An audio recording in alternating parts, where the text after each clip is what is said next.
Years ago, a news center was birthed, charged to collect balanced, credible, and accurate news and information.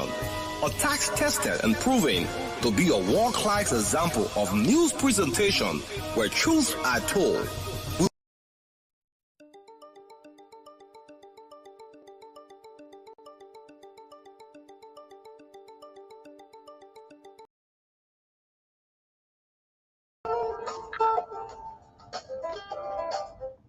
A pleasant good evening and welcome to RSM News at 7. My name is Henson Decker presenting in the headlines.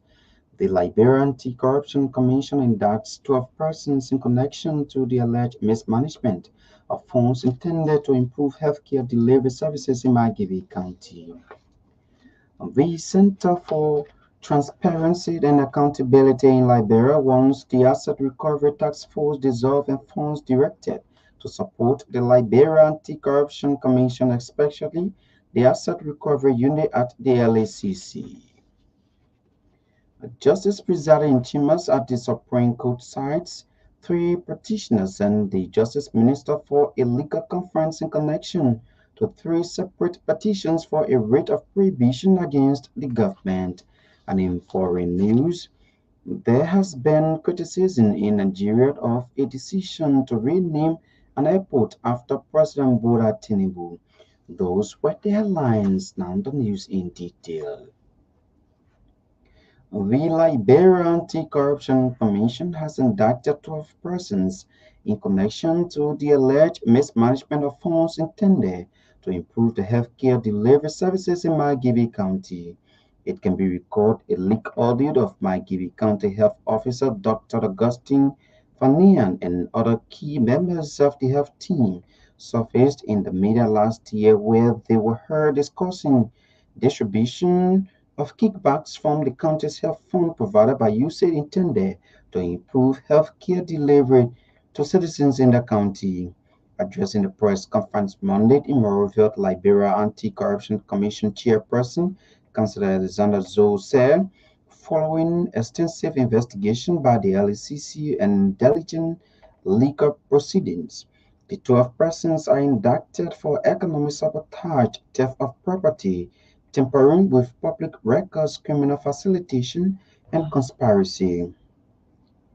Those indicted include County Health Officer Dr. Augustine Fanian, Leroy Dowaziat, Administrator Dunn Horace, Procurement Officer William Johnson, Logistic Officer and Roland Reed, Finance Officer, or members of the Myean County Health Team.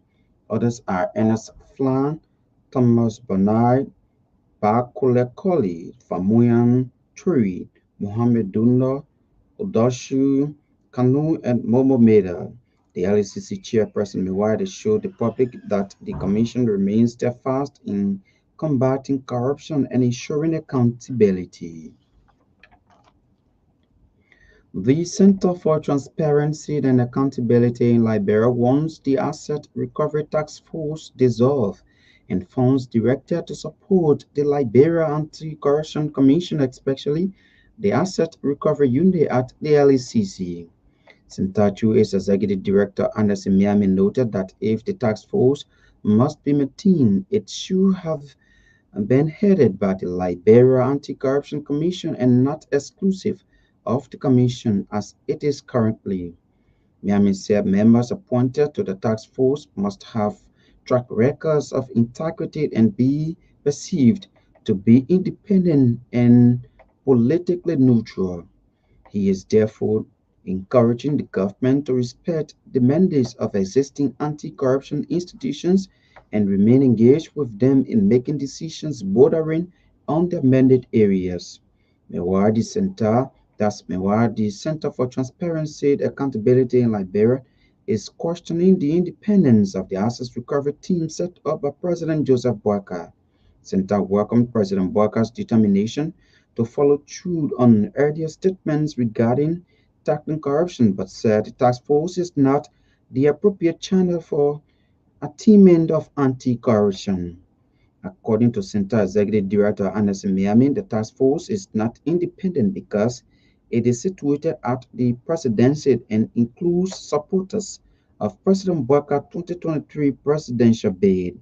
Miami lamented that the task force essentially assumes the role of the Liberia Anti-Corruption Commission, thereby making it a parallel LACC, recording the LACC Act of 2022 and Executive Order Number 126. The justice presiding in chambers at the Supreme Court has finally sacked the three petitioners and the Justice Minister for a legal conference in connection to three separate petitions for a writ of prohibition against the government. Anthony Garrison Yelu, chairperson of the Governance Commission, Professor Wilson Tape, former executive director of the Environmental Protection Agency and FTA chairperson, Madam Edwina Zapad, and others have since questioned President Joseph Walker's decision when he nominated some individuals to their respective positions. Associate Justice Yusuf Kaba's legal conference slated for this Tuesday, March 12, according to our SIA judicial correspondent, will determine whether the petitioner's requests are legally fit for litigation before the full bench of the Supreme Court as provided by law. The three petitioners, through their lawyers, filed three separate petitions to the High Court saying that their clients' positions are tenure positions and should not be removed. The chairman of the Department of Forestry at the University of Liberia, Johnson Ghibli, has called for the removal of the new Forestry Development Authority Managing Director Rudolph Mirab. The call by the Forestry Development Chair comes following calls by students of the department calling for the removal of Rudolph Mirab. According to Chairman Ghibli, President Joseph Boakar's appointment of Mirab is a complete misplacement for the growth of the sector. Assistant Professor Johnson Ghibli noted that the act that established the institution calls for the FDA boss to be someone who has studied forestry and not other disciplines. He stated that Rudolph Mirab obtained his degree in physics and not in the field of forestry. As such, he is not best suited to occupy such position. At the same time, Professor Johnson Ghibli has disclosed that the offices of the FDA will be used by the students of the Department of Forestry next week if President Joseph Boakai do not recall Rudolph Mirab.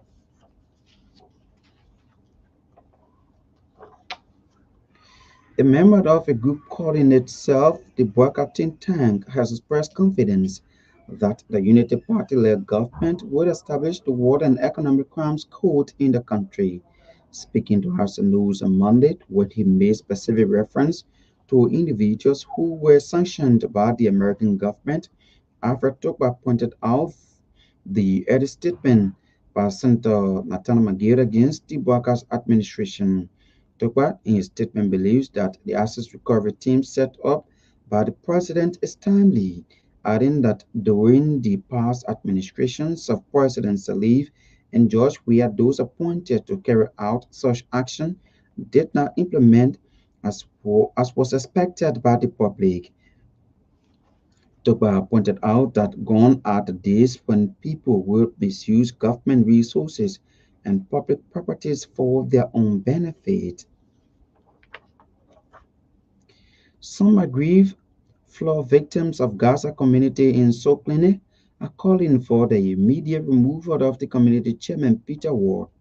According to the victims, their benefits from the National Disaster Management Agency and other international partners have been mismanaged by the community leadership dating back 2015 to present.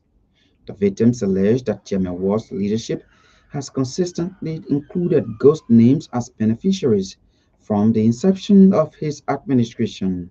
The victims also told us News on Monday that their situation has intensified with appeals made to the National Disaster Management Agency, Liberia National Records, falling on deaf ears. Gabrielin Dablat, who spoke on behalf of the victims, said, based on consensus from the community stakeholders and residents, they have expressed a vote of no confidence, thereby calling on development partners not to do business with Ward.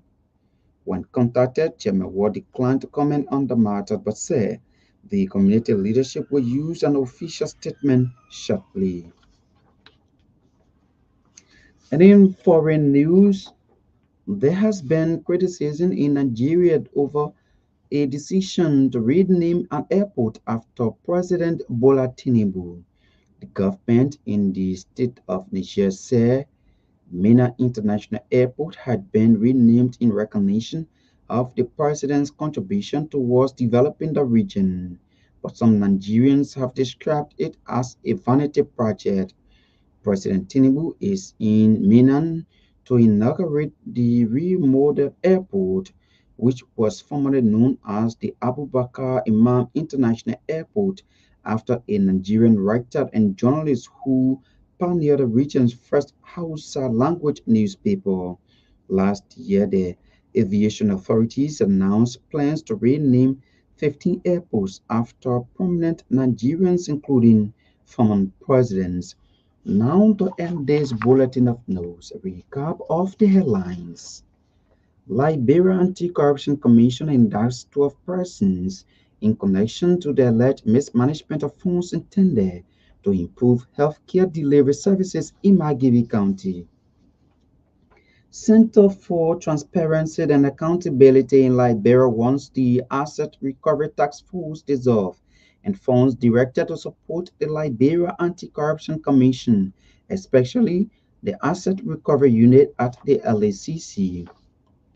Justice presiding Chimas at the Supreme Court cites three petitioners and the Justice Minister for a legal conference in connection to three separate petitions for a writ of prohibition against the government.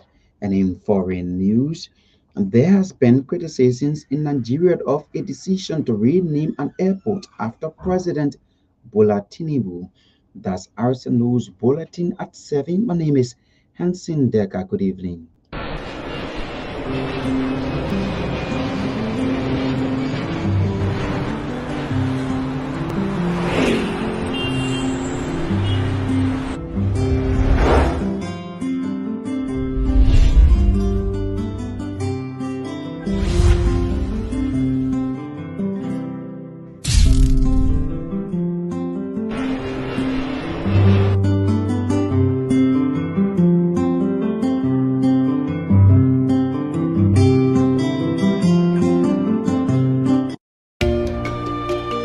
Starting today,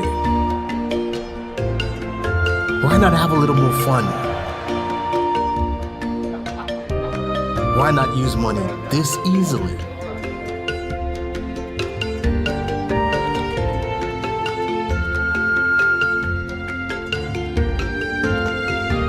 Why not get even closer to family? Why not work how you've always wanted?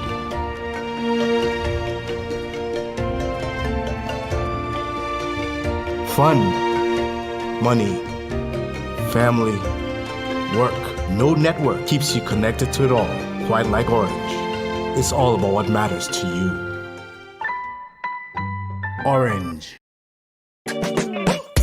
Your family members abroad need to send you money? Worry no more. Henceforth, receive your international money transfers from Europe, USA, and South Africa made via Western Union, MoneyGram, and many more directly into your Orange Money account. At Orange Money, we are family. Orange Money.